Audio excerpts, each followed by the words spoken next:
Hello. When you encounter the above error while installing new software, follow these steps. Smart App Control blocked an app that may be unsafe. Start. Settings. Privacy and security. Privacy and security. Windows security. App and browser control. Smart App Control. Smart App Control settings. On. Off. Yes, I'm sure. Switch to off.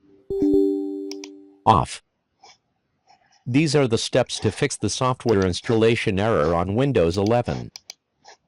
Thank you for watching. Don't forget to like and subscribe. Good luck. Install software.